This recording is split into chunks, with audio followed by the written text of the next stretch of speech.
నమస్తే అండి. ఎలా ఉన్నారంతా? బాగున్నారా? నేను కూడా బాగున్నానండి. మరి ఈరోజు మరొక వెరైటీ, రోజు ఏదో రొటీన్గా చూపిస్తూ ఉన్నాం మొక్కలని, మా పాప వాళ్ళ ఇంట్లో చేసిన వంటలని ఇవన్నీ చూపిస్తూ ఉన్నాను. మరి ఈరోజు అయితే ఇత్తడి సమాలు చూపిస్తున్నాను. ఇత్తడివి రాగివి కూడా చాలామంది వాడుతున్నారు కదా.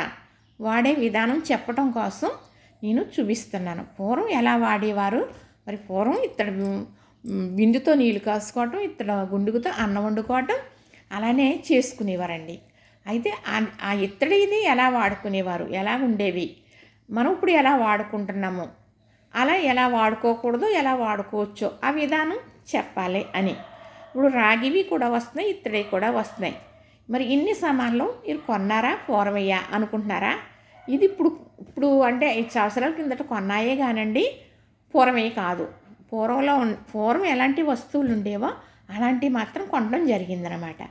ఎప్పుడు కొన్నామంటే మా పాపకి గృహప్రవేశం అయినప్పుడు మరి పాలు పొంగించే గుండిగా, అణువులు ఉడకేసే గుండి కానీ, మరి కొన్ని పుట్టింటి వాళ్ళు కొనవలసిన వస్తువులు ఉంటాయన్నమాట. అది వేరేగా చెబుతాను మీకు. ఎందుకంటే ఎవరికైనా మరి అలాంటి సందర్భం వచ్చినప్పుడు చెయ్యాలి అంటే అందరికీ తెలిసి ఉండకపోవచ్చు, తెలిసిన కొన్ని తెలియకపోవచ్చు. తెలిసిన విధానం తెలుసుకున్నారనుకోండి, తెలియంది ఆ విధానంగా చేసుకుంటారు కదా, అది మీకు నేను చెబుతాను వేరేగా. అయితే ఇన్ని గిన్నెలు ఎలాగా కొన్నామంటే ఇన్ని అవసరం కాదు. ఇలా పాలు పొంగించుకు అమ్మాయి గృహప్రవేశం అయినప్పుడు పుట్టింటి వాళ్ళు పెట్టాలి తప్పనిసరిగా, అవును కరెక్టే, కానీ ఇన్ని అవసరం కాదు. అయితే మాకున్న సందర్భాన్ని బట్టి కొన్ని కొనటం జరిగింది. మా పాప పూజలు అయ్యి పెద్ద పూజలు చేసినప్పుడు వీటిల్లోనే ప్రసాదాలు అయ్యి చేసుకోవాలి అని కొన్ని గిన్నెలు తన దగ్గర ఉంటే ఇంకొన్ని కొనుక్కోవాలి అని ఒక ఆలోచన ఉందన్నమాట. సరేలే అని కొన్ని ఇలా మళ్ళీ కొనటం జరిగిందనమాట. కొన్ని మా పాప కొనుక్కుంది, కొన్ని మేము కొన్నాం ఇందులో. అంటే తను వరలక్ష్మి వ్రతం వచ్చిందనుకోండి, ప్రసాదాలు ఇది చెయ్యాలి, బూరెలు ఉండాలి, గారెలు ఉండాలి అంటే తను ఎక్కువ 9 రకాల పిండి వంటలు పెట్టి పూజ చేసుకుంటుంది. మరి వినాయక చవితి ఉన్నదంటే అలానే మరి చేసుకుంటాం కదా. మరి వాళ్ళకైతే నోములు ఉన్నాయండి, కార్తీక నోములు ఉన్నాయి. మా పాపలు ఇద్దరికీ ఉన్నాయి, మా కోడలు పుట్టింటి వారికి ఉన్నాయి, మా అమ్మగారికి ఉన్నాయి, అందరికీ ఉన్నాయి. మాకైతేనే కార్తీక నోములు లేవండి. ఆ నోములకు కూడా పెద్ద పని, పొద్దుటి నుంచి ఉపవాసం ఉండి వాళ్ళైతే గారెలు బూరెలు వండుతారు, పరమాన్నం వండుతారు, అత్యవసరం వండుతారు. ఇవన్నీ చేసి సాయంకాలం 5ంటికి నోము నోసుకోవాలి. అది ఒక పెద్ద సాంప్రదాయం. ఎంతో పెద్ద ఇదైతేనే కానీ ఇంట్లో వాళ్ళు ఎవరన్నా అత్తమామలు ఎవరన్నా గతించి ఉంటే ఎటుమైలు వెళ్ళకపోతే చేయకూడదే తప్ప నోములంటే తప్పనిసరిగా మానకూడదనమాట. ఎంత ఇదిగా ఉన్నా సరే నోసుకోవాలి. ఎంత దూరంలో ఉండైనా రావాల్సి వస్తే వచ్చి నోసుకోవాలి, లేదా ఎవరిల్లు వారుకుంటే నోసుకుంటారు. ఆ విధానం మళ్ళీ మీకు ఇంకొకసారి చెప్తాను.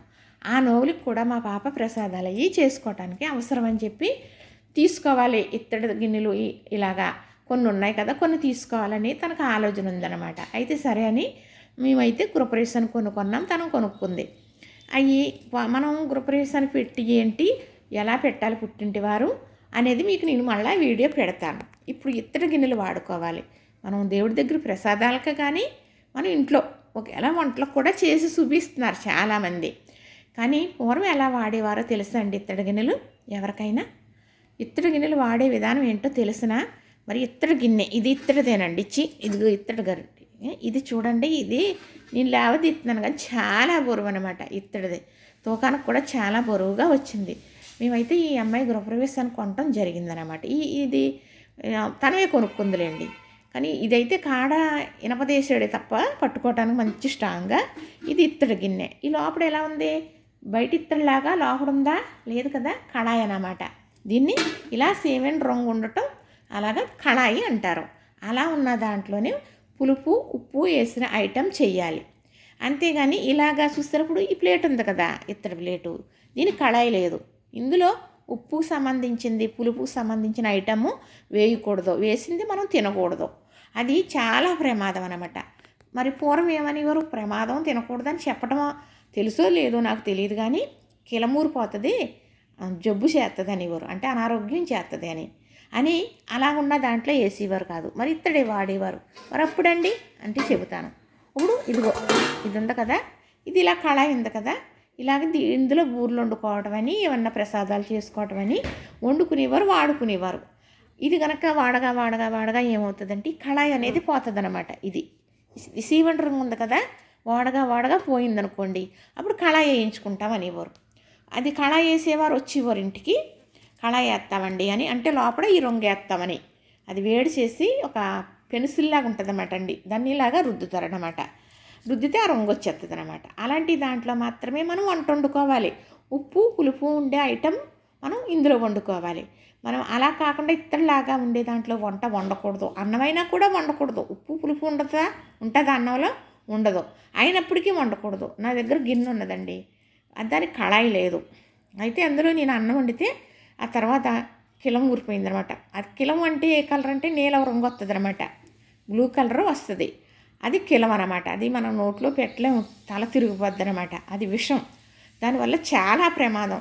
చాలామంది ఇత్తడి పాత్రలో నేరుగా వండటం చూపిస్తున్నారు, అందులోనే కలుపుతున్నారు. ఇలాగ ఇత్తడిగా ఉన్న దాంట్లోనే ఉప్పు వేసి కలుపుతున్నారు, మసాలా అది వేసేస్తున్నారు, చేస్తున్నారు, చూస్తున్నాను నేను.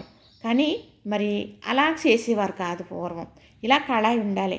వాడగా వాడగా వాడగా ఈ కళాయి పోయిందనుకోండి, కళాయి వేయించుకునేవారు, కళాయి వేసేవారు వచ్చేవారు. మరి వాడగా వాడగా లోపల మొట్టు కూడా అరిగిపోయి మరి తాటైపోయి కన్నం పడిపోయింది అనుకోండి, అప్పుడు ఎలాగా? అప్పుడు ఏం చేసేవారు? ఆ మొట్టు కూడా కట్టేవారు వచ్చేవారు అనమాట. ఆ కన్నం దగ్గర మొట్టు కట్టేవారు అనమాట తీసేసి. ఇది చాలా బరువు అండి బాబు, ఇది చాలా బరువు ఉంది. ఇందులో మా పాప అయితే దద్దోజనం, మరేమో ఇది చక్కెర పొంగరి చేస్తుంది అనమాట. మరి తను పూజలు చేస్తుంది కదా, అలాంటప్పుడు ప్రసాదాలకి మామూలుగా ఏమన్నా ఇంట్లో పోయి స్వీట్ అది చేసినప్పుడు కూడా చేస్తుందిలేండి. నీసు అలాంటివి ఏమీ చెయ్యదు, ఎందుకంటే మరి దేవుడి దగ్గరికి కదా చేస్తుంటా. ఇది చూసారు ఎంత బాగుందో పాత్ర ఇది. అయితే ఒక కేజీ బియ్యం మరి చక్కగా చక్కెర పొంగలు చేయొచ్చు, అత్తీసరన్నం వండొచ్చు, మరి అలాగే వండిన ఊర్లు వేసుకోవచ్చు. ఇది కొంచెం ఈ చెప్పాలంటే అన్నిటి మీద తేలిగ్గానే ఉంది కానండి, అది చాలా బాగుందండి. పాత్ర చూడటానికి కూడా చాలా బాగుంది కదా. ఇది కూడా మరి తను రథసప్తమి చేసుకున్నప్పుడు బయట పిడకలతో దాయలేసి, అంటే దాయలు అంటారనమాట, పేర్చి అప్పుడు పాలు పొంగించుకుని పరమాన్నం వండుతుంది ఈ గిన్నెతో మాత్రమే. ఎందుకంటే చిన్న గిన్నె కదా, బాగా పొంగి పరమాన్నం అవుతుంది. మరి పొయ్యి మనం పిడకలు పెట్టి వండుతాం కాబట్టి ఎక్కువ పెద్ద గిన్నె పెడితే అది కాలటానికి అది టైం పడుతుంది, ఇబ్బంది పడిపోవాలని చిన్న గిన్నెతో పొంగించుకుంటాను నేను కూడా. అందుకు అలానే మా పాప కూడా చేస్తుందన్నమాట. చిన్న పాప అయినా అంతే, పెద్ద పాప అయినా అంతే. ఈ గుండుగా ఎప్పుడుదో నేను ఎప్పుడు పెట్టానో దీని గురించి వివరంగా చెబుతాను. మరి మా పాప అయితే ఇప్పుడు 5 సంవత్సరాల నుంచి కూడా మరి పండగలకి తనం చేసే పూజలకి వీటితో వంటలు వండటం చేయడం మరి అలవాటు ఉందన్నమాట. అందుకే గిన్నెలు మరి అంత నల్లగా ఏమైపోలేదు, చాలా శ్రద్ధగా చాలా నీట్గా ఉంచుతుంది అనుకోండి తను. అయితే ఇప్పుడు వరలక్ష్మి వ్రతం వచ్చినప్పటికి ముందుగానే వారం రోజుల ముందు శుభ్రంగా తోముకొని మళ్ళీ తుడుచుకుని ఒక దాంట్లో పెట్టి కట్టి దాసి ఆ రోజు తీసి కడుక్కుని మళ్ళీ వాడుకుంటుందండి. సరుకుని ఏదైనా కూడా భద్రపరుచుకునే విధానం తెలిసి ఉండాలి. అప్పుడే సరుకు విలువ కనపడుతూ ఉంటుంది, మన్నకం మన్నుతుంది అనమాట. చూసారు కదా, ఇది నిలువు గిన్నె అంటారనమాట. నిలువు గిన్నె అని ఇలాంటి పెద్దవి ఉండేమాట అండి పూర్వం. మా పాప అయితే ఇవన్నీ వాడేసింది, కానీ ఇది మాత్రం పొయ్యి మీద పెట్టలేదండి. ఇంకా తెలిసిపోతుంది పొయ్యి మీద పెట్టలేదని. అడుగును కూడా తారు ఉంటుందన్నమాట అండి. ఈ తారు అనేది వేడి చేసి శాఖతో తీసేసి అప్పుడు క్లాత్తో తుడిసేస్తే తారు అనేది లేకుండా అప్పుడు పెట్టాలి. ఇప్పుడు గ్యాస్ ఫైల్ కదా, మరి అప్పుడు ఏమవుతుందంటే ఈ తారు కరిగిపోయి గ్యాస్ స్టవ్ మీద పడిపోయి పొయ్యి వెళ్ళకుండా పాడైపోద్ది. అదే చెప్పాను మా పాపకి, అమ్మ అలా చేయటానికి మీరు తెలియక అలా వదిలేసాను, ఇంకా ఇది వాడలేదు అన్నది. ఇందులో కూడా ప్రసాదం చేసుకోవచ్చు. అలానే చేసిన ఏమన్నా మరి బూర్లు గారెలు దేవుడి దగ్గర ఈ అమ్మాయి అయితే 9 రకాలు పెడుతుందండి వరలక్ష్మి వ్రతానికి. మరి నేతితోటి వండుతుంది చక్కగా, ఇన్ని చేసుకుని పెట్టుకుంటుంది అనమాట. అప్పుడు ఇలాంటి వాటిలో వేసుకుని ఇప్పుడు ఇందులోనే మనం ఏదన్నా పులిహార కలిపేమనుకోండి వేరే గిన్నెలో పెట్టేయాలి. ఇత్తడి దాంట్లో పులుపు ఉప్పు ఉండేది ఎంత కాలం ఉన్నా ఆ గిన్నెలో ఉంచకూడదు, వేరే గిన్నెలో పెట్టేసుకోవాలి. తర్వాత గాజీ ఒక ఏదో బాక్స్లో అవి ఉంటాయి కదా, మా పాప కూడా అలా పెట్టేసుకుంటుంది. ఊర్లో అవి కూడా అలా వేసేసి ఉంచదండి. అయిన తర్వాత ఇన్ని తెచ్చుకుని అక్కడ పెట్టుకుని వేరే పాత్రలో తీసుకుని మళ్ళీ గిన్నెలు కడిగేసుకోవటానికి ఇచ్చేస్తుంది అనమాట.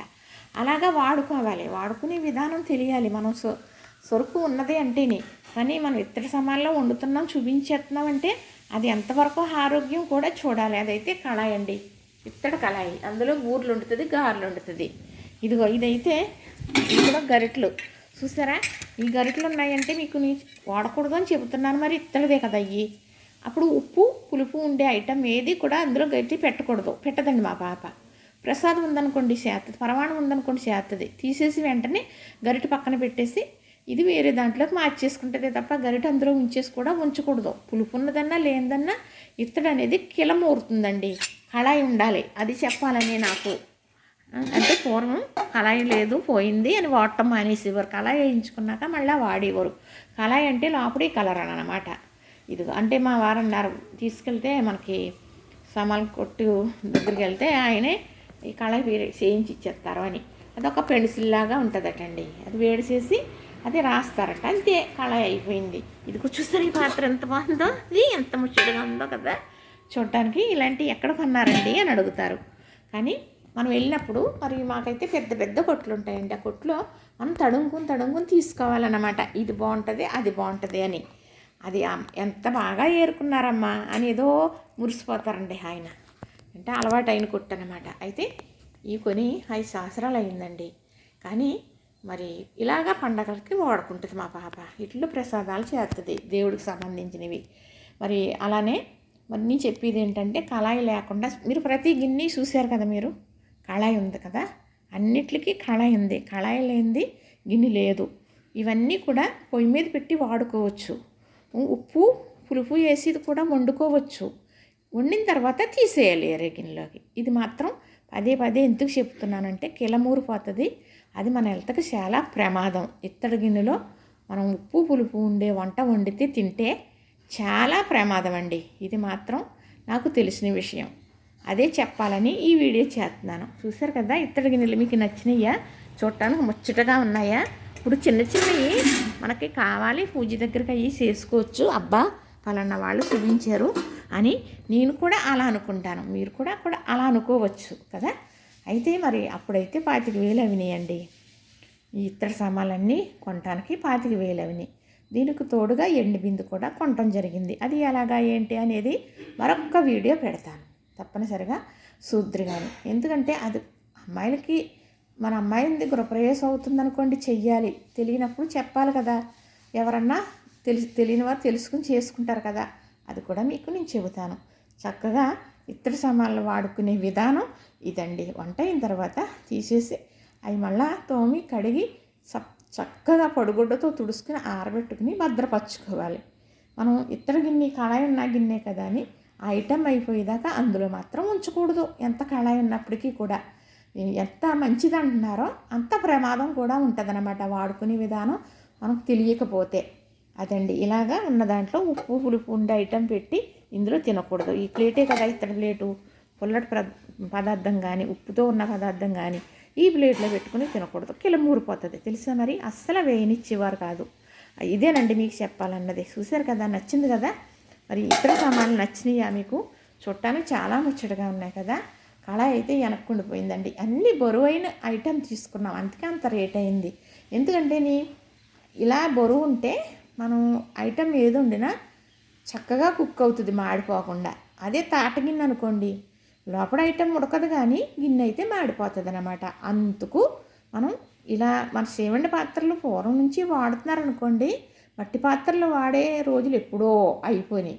తర్వాత సేవండి పాత్రలు కూడా రకరకాల పాత్రలు వాడుతున్నాం. చేవండి కూడా దలసర గిన్నెలు, మరి అవి వాడితేనే మనకి రైస్ వండుకున్నా మాడిపోదు, కూర వండుకున్నా మాడిపోదు. చేవండి గిన్నె అయినా మనం ఉప్పు పులుపుతో వండిన వంట మరి వేరే గిన్నెలోకి తీసేసుకోవాలి. చేవండి పొక్కుతుంది అన్నమాట. ఇదేమో కిలమూరుతుంది ఇత్తడైనా రాగి అయినా. మీకు రాగి అని చెప్పటం సందర్భం రాలేదు. రాగిదైనా ఇత్తడైనా ఇలా కళాయి ఉన్న దాంట్లో వండుకోవాలి. ఇత్తడి ఒకటే కాదండి, రాగిది కూడా నేరుగా వేయకూడదు. అది కూడా కిలమూరిపోతుంది. రాగి కిలమూరిపోతుంది, ఇత్తడి కిలమూరిపోతుంది. కళాయి ఉన్న దాంట్లో మాత్రమే మనం చేసుకోవాలి ఏం చేసుకున్నప్పటికీ కూడా. మరి సేవండికి కూడా పొక్కుదనం ఉంటుంది కాబట్టి వంట అయిపోయిన తర్వాత పూర్వం కూడా ఉడికిపోయిన తర్వాత కూర దాకలోది గిన్నెల్లోకి తీసేసి మరి ఎవరి గిన్నెల్లోకి వారికి తీసేవారులేండి పూర్వం. ఆ దాకా కడిగేసుకునేవారు, పొక్కే అవకాశం ఇచ్చేవారు కాదు.